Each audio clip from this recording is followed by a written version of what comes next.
Welcome back everyone. Today we're going to be talking about shifting, and my video is going to have two parts to it. There's going to be a beginner section if you're new to shifting or you're still doing relatively beginner shifts, and then there's going to be an intermediate/advanced section.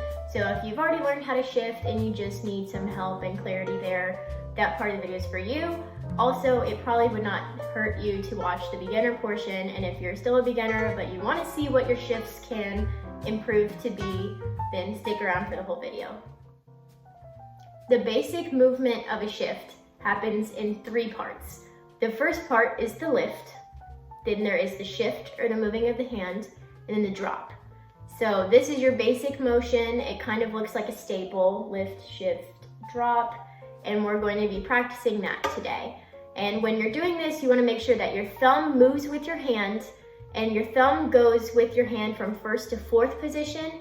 Then after that, your thumb is going to stay around here, or if you have small hands like me, I sometimes move my thumb out here to reach the higher positions.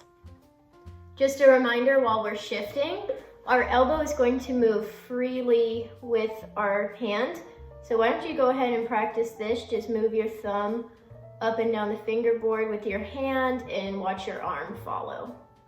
Okay, so for my beginner people, what we're gonna do as our practice exercise is we're gonna do an A major scale on the A string with one finger.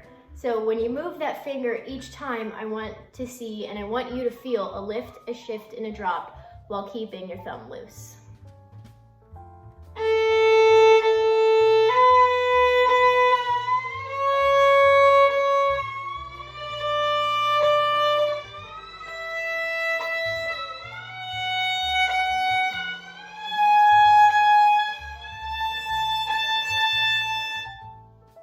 That noise that you heard in between shifts or during the shift, that's good at first to really, because you want your ear to tell you once you've reached the position to place your finger down and add the pressure.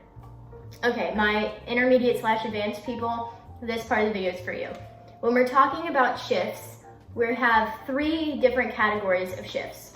Our first category is a one finger shift. So if you're in first position on 2 and you shift to a 2 and say third position, this is the one finger shift because you're only using a finger and you don't really have to think too much about it. It's just your basic lift, shift, drop.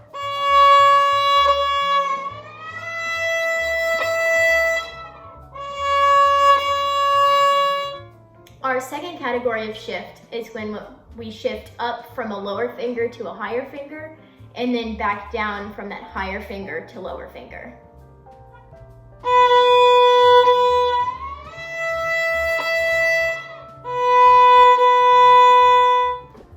And our last category of shift is when we shift from a higher finger up to a lower finger and then back down from that lower finger to the higher finger.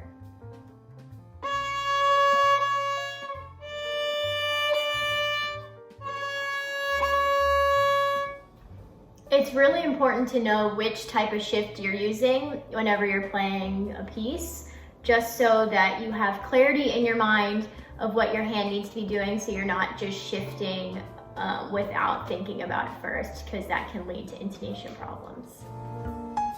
Make sure you practice these different types of shifts so you know how to incorporate them into your pieces when need be.